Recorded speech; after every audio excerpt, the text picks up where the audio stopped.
Hola, ¿qué tal? Bienvenidos a Encontrastes.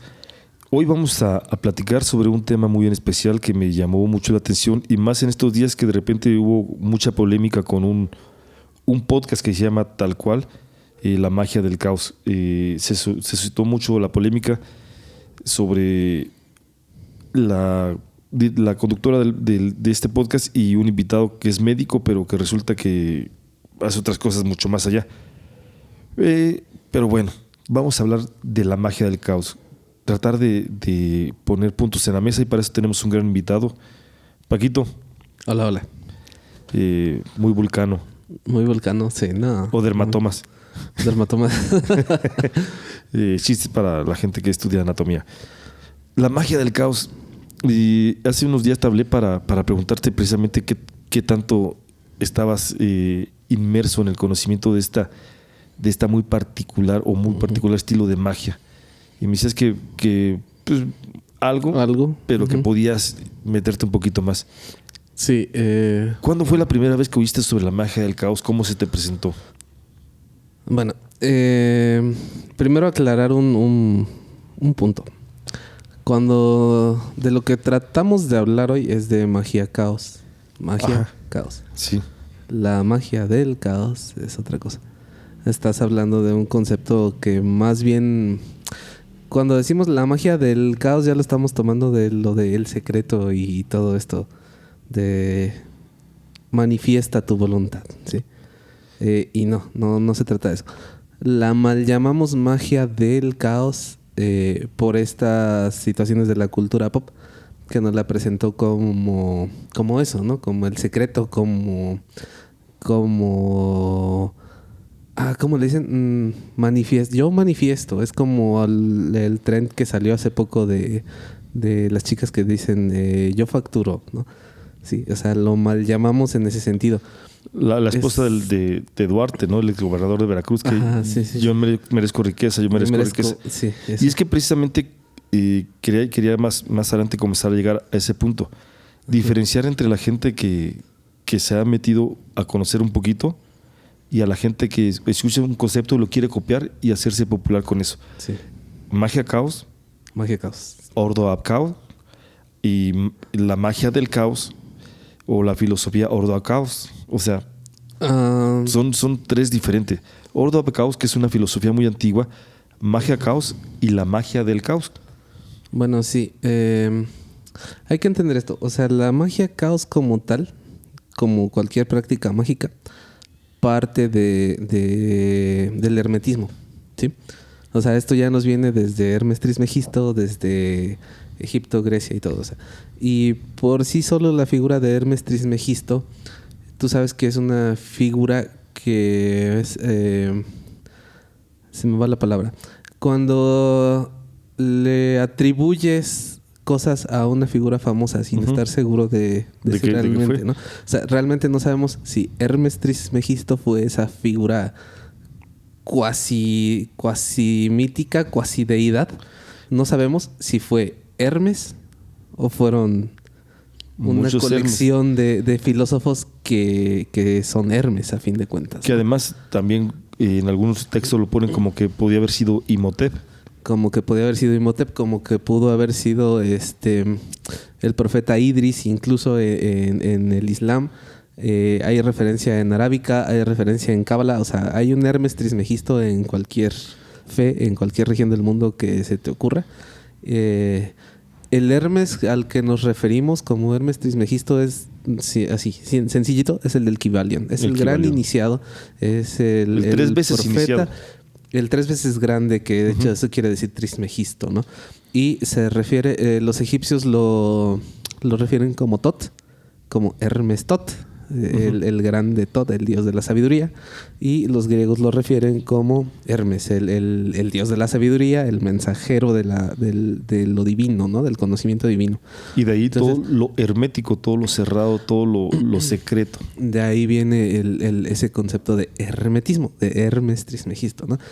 Que de por sí la magia debe de tener, de manera iniciática, debe de tener ese secretismo y ese sincretismo, ¿ok?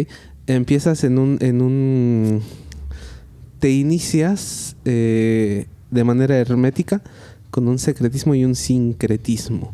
Es decir, la magia hermética como tal se le llaman artes ocultas, artes ocultas, se le llama el ocultismo, que no vayamos a confundir con lo satánico, lo malo, no. O sea, ocultismo es tal cual que está oculto, ¿sí?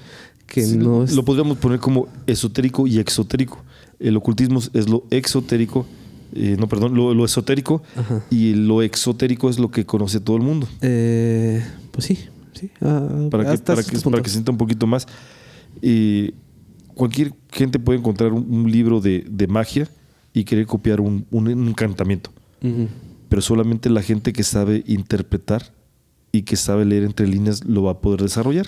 Eso es el hermetismo. Eso tal cual es el hermetismo. Como tal, la práctica ocultisma de la magia hermética, ¿sí? De la magia cerrada de la que solo los iniciados sabemos. La que se ha hecho por de boca a oído. Básicamente sí, de mentor a alumno, uh-huh. ¿Sí? A iniciado. Y tiene muchos temitas así de ocultismo de que no debes saber. Ya hablaste en algún punto también de los masones, ¿no? Uh-huh. Que tienen ese ocultismo. Entonces, de los masones también podríamos decir que es una práctica ocultista. Aunque ahora lo ponen como que no es una actividad secreta, sino una actividad discreta. Sí.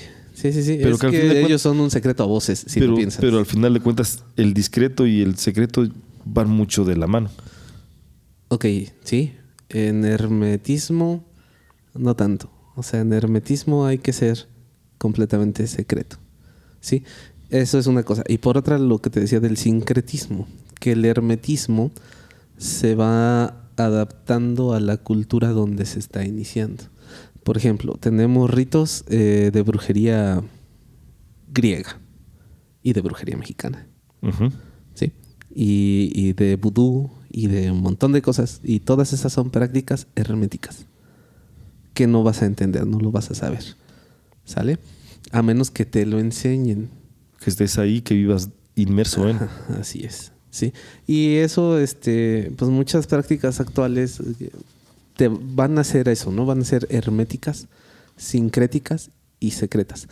¿Sale? O sea, cerradas en su naturaleza solamente para unos cuantos iniciados, ocultas para todo el mundo y sincréticas a la región, a las creencias, a la fe donde se está iniciando la persona. Que al final es como se va desarrollando. Uh-huh. Si tenemos, por ejemplo, en Cuba, las religiones que llegaron de África y luego cuando se hicieron sincréticas o se mezclaron con el pensamiento católico y que nace, por ejemplo, la santería, que ya tiene esa parte de sincretismo, ¿no? Sí. O sea, como tal era la religión africana. Ajá, o sea, venía un candomble africano, tal cual. Y acá lo sincretizaron, por ejemplo, con... A ver si no me equivoco, es Changó, uno de los orishas de la santería. Lo relacionan con el Santo Niño de Atocha. Uh-huh. ¿Sí? Yemayá, la diosa del mar, la orisha del mar. La relacionan con la Virgen de... No recuerdo, con una virgen en particular. Creo que es la de Fátima, la de algo así. Y aquí en México, en algunas regiones de Puebla, de Tlaxcala, San Isidro Labrador, que adentro tenía al dios, bueno, a la deidad del agua, que era Tlaloc. Sí. Y es un sincretismo. Es un sincretismo, ¿no? Y fíjate, por ejemplo, en la Virgen de Guadalupe, cuánto simbolismo está cargada. Es un sincretismo total que está diseñado para adoctrinar a las personas. Conozcas o no conozcas. Fíjate, simplemente yo quiero poner ahí, híjole, a veces no me gusta meterme, pero porque me tachan de blasfemo. Pero en México se impuso, en la actualidad somos un pueblo que se denomina como guadalupano. Uh-huh. Por el misterio de la rosa, bajo el poder de la cruz. Uh-huh. Es lo chistoso, ese sincretismo que nos lleva a otra comunidad oculta, que es el rosacrucismo. El Rosacruz, sí. Entonces, cuenta la leyenda que quien desarrolló esa imagen de la Virgen o la idea de la Virgen de Guadalupe, que, bueno, para algunos historiadores no existe porque fue algo creado porque necesitaban una Virgen a la que le hicieran una peregrinación porque había otras y ahí no tenían, y era un rosacruz. Sí. Y puso el misterio de las rosas. Sabemos que se aparece con las rosas en el ayate, imponiendo el poder de la cruz. Y es una de las máximas en algunas comunidades místicas o secretas. El misterio de la rosa y el poder de la cruz. Uh-huh. Por eso en los mapas era la rosa de los vientos, para señalar hacia dónde iba. Y que no precisamente tenía que ser a fuerzas el norte, sino el oriente. Bueno, pero ahí ya te estás metiendo en lo que es el subrosa, que es el camino de la rosa, el camino no de la iglesia, no de la fe, el camino de los rosacruces. O sea, ¿dónde tienes aliados? ¿Dónde es la ruta por donde puedes pasar? Exacto. Pues, entonces, de ese sincretismo hablamos para que más o menos la gente vaya entendiendo, porque nos estamos... Sí, ya nos desviamos un montón. pero sí, la magia caos, precisamente yo creo que parte de eso es lo que nos está pasando. Se está haciendo un caos que nos vamos hacia todos lados porque están muchas cosas a la vez que no está nada. Sí. Vamos a volver un poquito al principio. Ahí otra vez lo estamos malinterpretando. Entonces, como te decía, cualquier práctica mágica surge del hermetismo, de estas enseñanzas de Hermes Trismegisto. ¿Sí? Y viene por ahí de la década de los 70s, del 76. El fundador de la magia caos, como tal, bueno, el creador de la magia caos, fue un alumno de Aleister Crowley, precisamente. O sea, no sé qué tanto sepas de Aleister Crowley, que fue el Hermes Trismegisto de nuestra era. La Biblia satánica. No hay que confundirlo. La Biblia satánica es de Anton LaVey. Es cierto, perdón. Sí, cierto. Sí. Entonces, es de LaVey. Aleister Crowley, él es el fundador del Ordo Templi Orientis, de el IoT y de otras, el Astrum Argentum, que son otros colegios, otras escuelas mágicas, ¿sí? Pero como tal sigue siendo magia hermética. ¿Okay? Sí, me confundí. No era el que hacía, que era muy teatral y todo lo llevaba hacia la teatralidad, ¿no? Sí, él era un artista como tal, o sea, fue músico, pintor, escultor y un gran alpinista, aficionado al alpinismo. O sea, él incursionó en todo y en nada. Le llamaban la gran bestia, el enemigo de Dios, o sea, montones de cosas.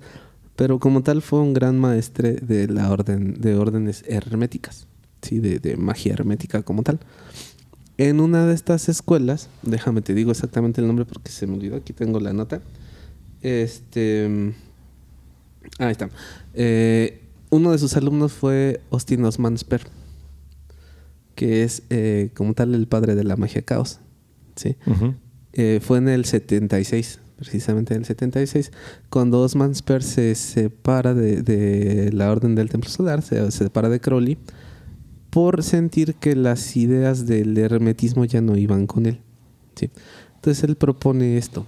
Él propone el rito en el que tú creas, el método en el que tú creas, funcione.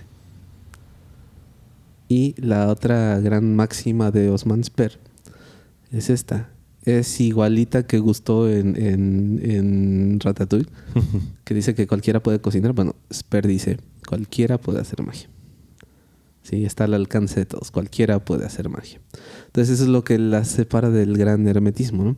Que en la magia hermética te dicen, tienes que ser un iniciado de grado tal, tienes que tener estos artilugios, tu capa de duende, o tu gorro de brujo, o tu daga de Damasco que hiciste a lo largo de 3 años en la luna llena y sale. Y Spare dice, no, o sea, en lo que tú creas, no necesariamente tienes que hacer el ritual egipcio que tiene 2000 años. Si tu ritual ahorita tiene un año o es de otra cosa, pues funciona. Sí, porque además, ¿cómo consigue los elementos originales? Es que ese es el detalle. La magia hermética te ponía muchas limitantes. La magia hermética también es elitista. ¿Ok? Ujú. Debes de tener el tiempo y los recursos para poder generar los medios. ¿Sí? O sea, lo puedes comprar. Vamos, vas a comprar tu daga ritual, tu daga ceremonial, que te cuesta 16,000 pesos. ¿Sí? O la puedes fabricar y fabricarla a lo mejor te va a costar, no sé, 8,000 pesos y 6 años de tu vida. Aunque también tenía o tiene su explicación de por qué tiene que ser elitista. Porque también cuando te metes a ciertas cosas, el conocimiento que puedes adquirir es muy complejo que cualquiera lo tenga. Por ejemplo, en un conjunto de personas que conocía y que conozco, que se juntaban en los bosques, ellos hacían sus rituales y había que ir a los bosques, pero los más nuevos tenían que ponerse en la parte norte y tenían que identificar cuál era el norte. Entonces tenías que aprender sobre la naturaleza y ver que en los árboles la parte con más musgo o más húmeda es el norte. Y tenían que esconderse en el norte. Y entre ellos decían que era el lugar de los aprendices, porque si sale el sol, que era cuando comenzaban a hacer, iban a quedar cegados por la luz de la oscuridad a la luz. La luz te puede hacer daño. Entonces era hasta que llegaba el momento en que el daño en sus ojos o no era tan fuerte, podían salir. Y yo creo que pues así somos, llegamos y aprendemos algo y luego lo queremos hacer. Y a veces podemos hacer más daño que bien. Alguien que se mete a estudiar mecánica y le enseñan a desarmar el motor, quiere llegar y desarmar un motor. Pero no quiere decir que lo va a saber armar o que lo va a armar bien. Entonces, hasta que tuvieras un proceso de aprendizaje, las herramientas correctas, podías desarmar el motor porque lo ibas a armar no bien, sino mejor. Entonces, en esa parte se basaban estos hermetistas, esta magia hermética, en decir no, paso a paso. Que también no está mala idea. No está mal si lo ves así, pero la verdad es que no, en principio la magia hermética fue porque era un privilegio. Sí. O sea, no era un derecho, no era una capacidad que tiene todo ser humano, no. Era un privilegio. Era como casi como la realeza, ¿sabes? Como en la antigüedad, todo el sistema de realeza que te dicen que debes de tener el derecho divino para gobernar. Bueno, en este caso debías de tener el derecho divino, la capacidad divina otorgada por Dios para hacer magia. Entonces, ¿cómo se reflejaba eso? Pues típicamente en una posición ya de poder, de influencia. Digo que todo se va desvirtuando al final de cuentas. Tú puedes ser alguien de orígenes muy pobres. Te metes a estudiar y comienzas a avanzar y te vuelves o pastor o sacerdote y te vuelves de la realeza. Sí. Sí, exactamente. Pero bueno, sí. Es por eso que se vuelve o que nace desde su principio como algo elitista. En ese sentido, o sea, deberías ya de venir de una posición de poder, de un conocimiento mayor, de una capacidad mayor. Entonces, ¿cómo restringes a toda esa gente que no tiene el conocimiento o que no tiene ese derecho divino? Bueno, pues haces la balanza y se lo pones difícil. Y los desesperabas. Cuentan que Hermes a los aprendices los dejaba 3 años en silencio. Sí. 5 años podían comenzar a aprender y 7 años para ser maestro.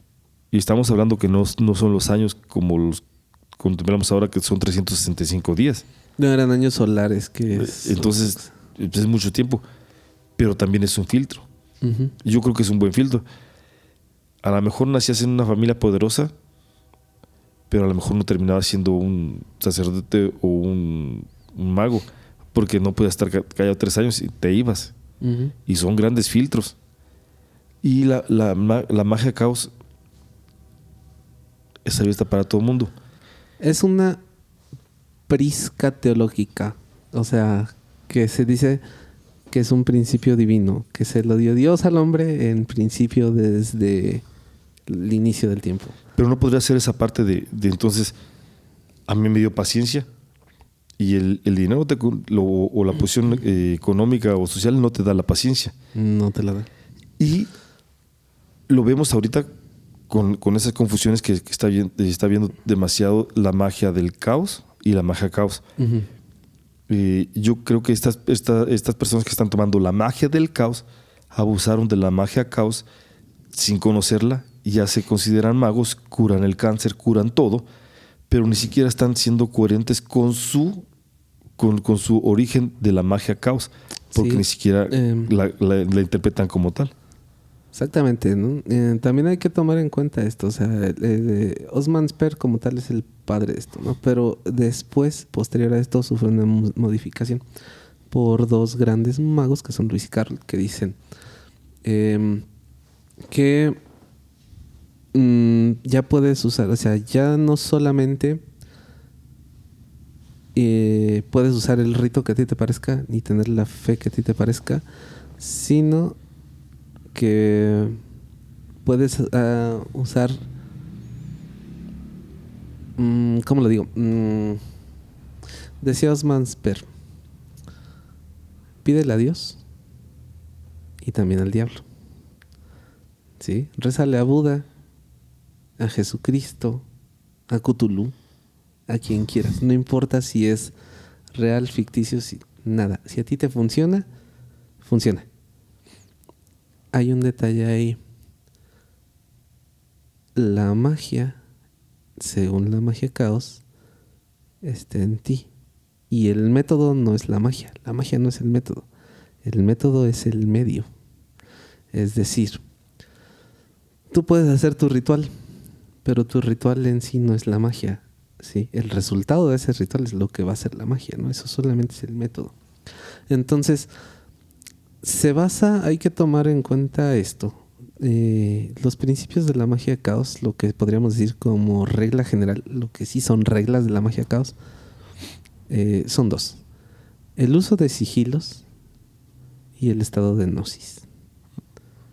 ¿Ok? Pero ahí llega a haber una cierta contradicción, porque un sigilo es hermético.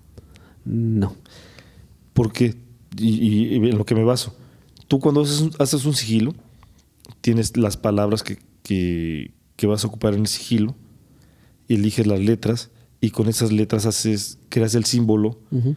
la imagen, pero que representa algo para ti Uh-huh. y para nadie más. Ah, ¿eso crees? Pero si tú ves... Ahora, por ejemplo, claro, cada quien le puede dar una interpretación, pero va a ser muy subjetiva. Es como las runas, Uh-huh. que ahora ya hay hasta libros de runas y te dicen qué quiere decir, Uh-huh. pero no te aseguran que quien las hizo quería decir eso. Ok, pero ahí te va. Si tú ves una M amarilla, ¿en qué piensas? En hamburguesas. Ok, Sí. sí. Si tú ves un osito con un gorro de panadero, Ajá. y también son sigilos. Sí. Sí. Pero en este caso, esos son, vaya, mundialmente conocidos: la manzanita mordida, La manzanita. la olita en rojo, en fondo rojo y la ola en blanco. Uh-huh. Pero cuando tú, como mago caos, haces un sigilo, no te la pasas contando qué es. Podrías. Pero al final de cuentas ya va a ser muy subjetiva la interpretación de lo que quiera cada quien. No, resulta que no. O sea, es que también me estás confundiendo el método. Porque eso es lo que se llega a confundir con la magia caos y el hermetismo. Que al final de cuentas, a mí, por ejemplo, me surgió la duda de magia caos o magia del caos, o quién está bien o quién está mal. Uh-huh. Porque al final de cuentas ya no supe qué quieren decir. Uh-huh. Pero solamente los que lo hicieron sabrán bien la respuesta. Por lo tanto, es hermético. Entonces ya no sería caos, magia caos. No. Pero es que, o sea, esto de magia caos se refiere a que cualquier creencia, o sea, el caos de las creencias, de lo que a ti se te antoje, te va a funcionar. Pero otra vez, el método no es la magia. Entonces el hermetismo no es parte de él. El hermetismo es parte del método, si quieres. Porque es tu sigilo, tú sabes lo que significa para ti. Y a lo mejor dices, ¿y nadie más? Pero es que ahí tienes que tomar en cuenta esto. El método es este. Tienes que alcanzar el estado de gnosis para reconocer, pensar, enfocar, aplicar tu sigilo. Y después, olvidarlo. ¿Sí? Sí. En ese estado de gnosis tienes que olvidarlo. Entonces, y destruirlo. Destruirlo de manera mental o destruirlo físicamente. Lo puedes quemar, lo puedes hacer lo que a ti se te antoje, ¿no? Que por lo general la mayoría de la gente lo quema, ¿no? Ajá. Pero entonces pasa esto. Una vez que tú lo olvidas, es cuando la verdadera magia empieza a funcionar, ¿no? Tú vas a hacer tu sigilo, digamos, tu sigilo para, no sé, encontrarte 100 pesos acá afuera. ¿Sí? Haces tu sigilo, entras a tu estado de gnosis y destruyes tu sigilo y sigues con tu vida. No vas a estar ahí, no vas a salir inmediatamente a buscar tus 100 pesos. Es el truco, o sea, lo tienes que olvidar. Sí, lo tienes que olvidar y tienes que continuar con tu vida. De lo contrario, pues no va a pasar. O sea, haces tu sigilo para un coche nuevo y dices, genial, ya, voy a tener un coche nuevo, pero no haces absolutamente nada para conseguirlo. Y es ahí pero así no funciona. donde los que refutan más la magia caos dicen, pues es que no funciona. Es coincidencia. Y pues tiene parte también de que lo pueden fundamentar. Pues sí, lo hiciste hace 20 años, trabajaste, pues te vas a comprar el carro. Entonces pero ya no entra el decreto como tal o esto. Entonces es bien complicado entender la magia caos por eso. Sí, es que no es tan complicado. Mira, como tal, la magia es una metodología para conocerte a ti mismo y crecer. ¿Ok? La verdadera magia, hablando de magia caos, la verdadera magia está en ti. Yo conozco personas que hacen magia todos los días y no se dan cuenta. Hacen cosas realmente muy logradas, muy poderosas y ni siquiera se dan cuenta. No lo hacen con una intención. Vamos. Y conozco gente que está así como que, es que yo quiero ganar la lotería, pero nunca compran el boleto. Pero sería magia aunque no tenga intención. Sí. Te voy a poner un ejemplo. Parte de la magia requiere la intención, ¿no? Sí, pero ahí te va a decir un ejemplo muy, muy particular y a la vez general. De estas personas que tienen ese don particular para la cocina, que cocinan, que dices, no manches, está delicioso lo que hacen. Y no importa qué hagan, una simple quesadilla está más buena que la que se te ocurra, ¿no? Y si esa persona resulta ser parte de tu familia o alguien que te aprecia o lo que sea, en realidad sí tiene una intención. ¿Sí? Y nada más con consumir ese alimento ya cambió algo en ti. Y cambió algo en esa persona que hizo esa magia. Y ni siquiera se dio cuenta de que estaba haciendo magia. Tú puedes haber tenido el peor día de tu vida. Así, horrible. Pero llegaste a tu casa y abrazaste a tu hija. Y cambió absolutamente todo. Y ella ni siquiera se dio cuenta. Pero ya tenía una intención. Aunque, fíjate, y esto es curioso, ella misma no se da cuenta de que tiene esa intención. Entonces esa intención está en su subconsciente, está en ese estado de gnosis que tratamos de lograr cuando hacemos nuestro sigilo. No podemos. Eso solamente es con esa pureza de pensamiento, esa pureza energía, que bueno, así lo llamo Esper, que necesitas adquirir para que tu hechizo, tu magia funcione. Y otro punto sería, ok, está bien, pero llegar al estado de gnosis, en muchos textos se sugiere, tiene que ser magia sexual Ujú. magia, no sé cómo se le llame, pero en algún lugar roja o de dolor o de sangre. Ujú. O, y vaya, Ok, hay dos métodos para llegar a la gnosis, a grandes rasgos. ¿Por inhibición o por excitación? Por inhibición es los estados meditativos. ¿Sí? Cuando tú entras en un trance meditativo, hablemos de los monjes tibetanos, de los budistas que entran en meditación profunda sin mayor problema, ¿no? Hablemos de la gente que bueno, hace claro yoga. que lo tienen muy, muy entrenado. Sí, sí, sí, claro. Sin mayor problema después de 20 años. Después de muchos años, ¿no? Una persona que practica yoga también de todos sus años que puede entrar en ese estado meditativo. O cualquier persona, tú, yo, manejando a tu trabajo en una ruta que conoces perfectamente, que a veces ni siquiera te das cuenta que hay en el camino. No te acuerdas que viste en el camino porque lo hiciste en automático. O lavando los trastes. Algo completamente mecánico que tu mente puede fugarse y estás en ese estado meditativo de trance. Para poner un ejemplo que de repente más sencillo, son los momentos insaboros. En la Edad Media decían que había momentos dulces, Uh-huh. que era la felicidad, los tragos amargos, que eran los dolorosos, y los insaboros, esos que son tan cotidianos que ni siquiera te das cuenta de cuando pasa. Uh-huh. Como tú dices, me levanto, me baño y comienzo a manejar y de repente ya estoy en el trabajo y no sabes cómo llegaste. Exactamente. Ese sería un momento agnóstico para que la gente más o menos lo podamos entender. Ajá. Y también está este momento en esta ensoñación, cuando estás entre dormido y despierto, que pones tus 20 alarmas para levantarte. Entonces, la primera ni te diste cuenta cómo la apagaste, ¿no? La segunda, la tercera. Hasta que estás así como que ya despierto, pero no consciente. O al contrario, cuando te estás quedando dormido, cuando apenas te vas a quedar dormido y estás en ese umbral entre despierto y dormido, en ese estado alfa, es ese estado de gnosis. Entonces, todos estos son por inhibición. Por excitación también lo puedes lograr sin necesariamente magia sexual. Digo, lo más fácil en ese sentido pues es la magia sexual. Y que muchos ya abusan. Y en muchas pues culturas ya medio sectarias, que es lo que necesitamos llegar a un estado de excitación para lograr la magia. Uh-huh. Y trabajan con fluidos, trabajan con cosas para... Sí. Y es donde también hay una arista en toda la gente que llega a practicar esto, porque hay mucha gente que ha abusado de esa parte. Así es. Se aprovechan de las personas en ese sentido, ¿no?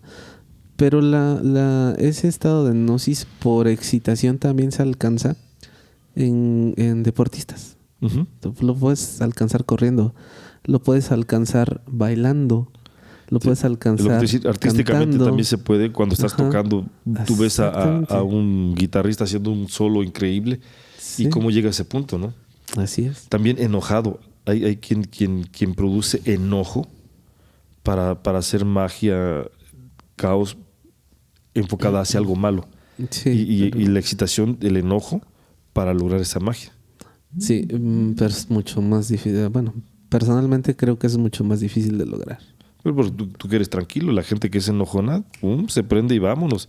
Es cuando la gente dice, no supe lo que hice. Uh-huh. Y muchos dicen, ay, ¿cómo no vas a saber? No, sí, se nublaron tanto y pueden estar golpeando a alguien. Uh-huh. Hasta llegar a un límite muy fuerte y no saber qué hicieron. Y es un estado de excitación que podrían aprovechar para también hacer caos. Sí, pero bueno, te digo que yo lo considero un poco, mucho más difícil porque no me imagino cómo en ese estado de ira lograrías enfocarte en hacer algo. Simplemente cuando quieres hacer el daño a alguien. Solamente así yo creo, ¿no? Si quieres hacer un daño. Y si vemos que la magia caos no es ni buena ni es ni mala, simplemente la intención que tú quieras llegar, cuando estás muy enojado podrías provocar daño en alguien más.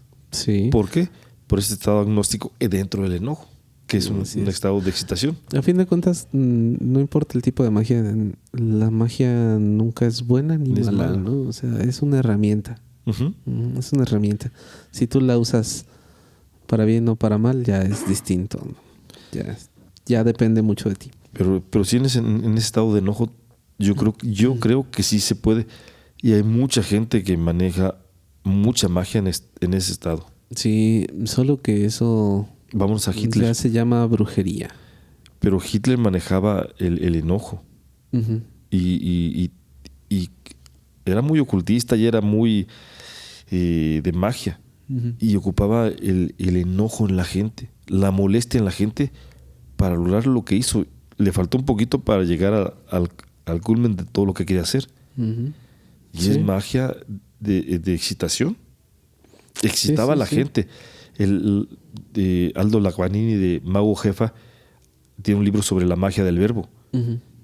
Y Hitler ocupaba la magia del verbo increíblemente en sus discursos, exaltando, excitando a la gente hacia el enojo. Uh-huh. Ahí también hay que abordar otros principios, ¿no?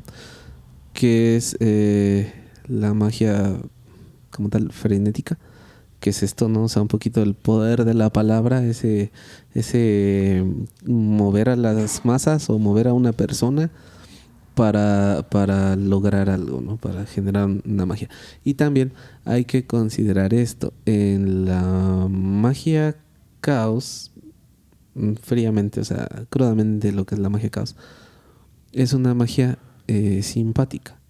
Es decir, se basa en dos grandes reglas, ¿no? Lo semejante atrae lo semejante. Esa es una. Y la otra que dice que es la ley del contagio.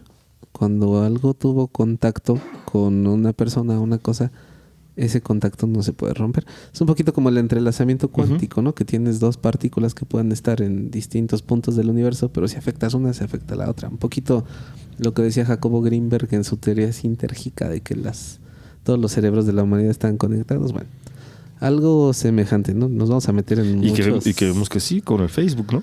Sí. Pero bueno, entonces esto, lo que decías de esta magia frenética y de este poder de la palabra, se está basando en las dos reglas, ¿no? En la simpatía y en el contagio. ¿Por qué?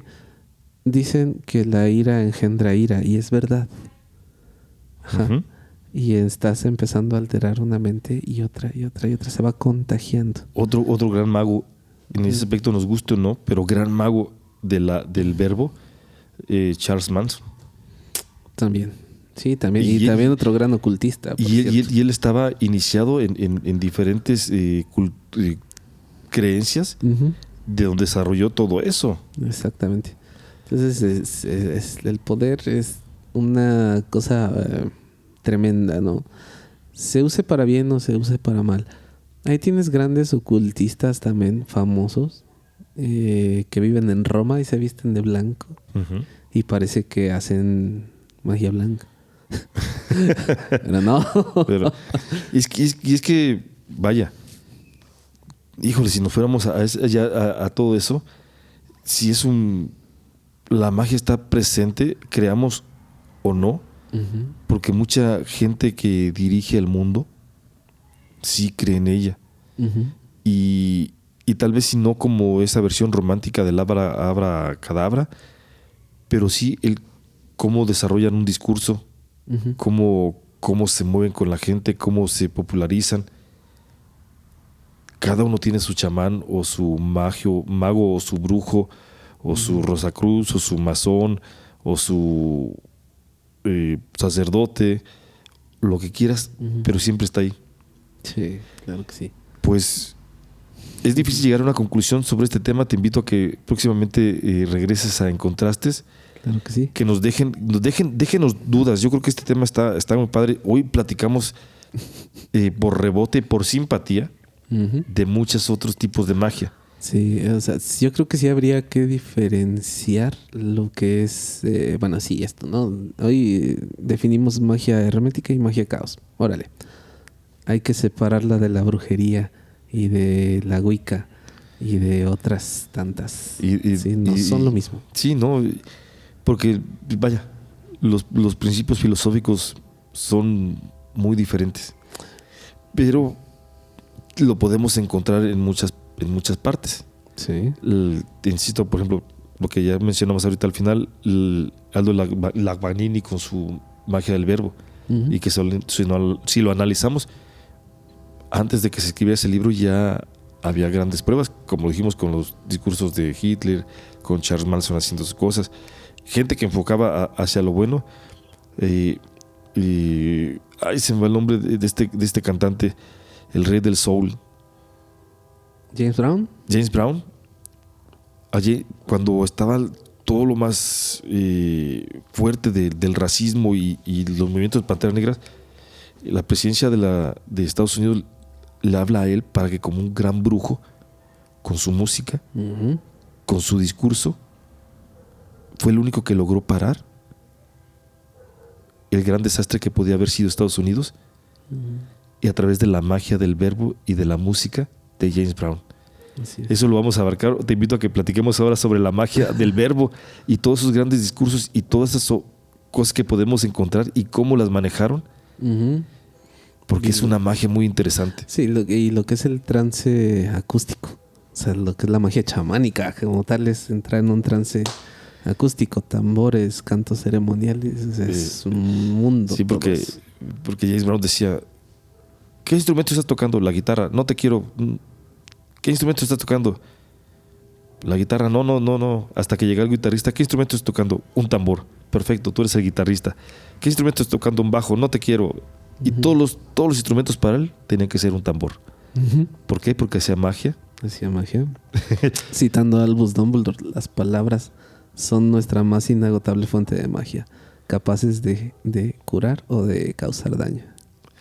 Y con esto nos despedimos. Muchísimas gracias, Paco.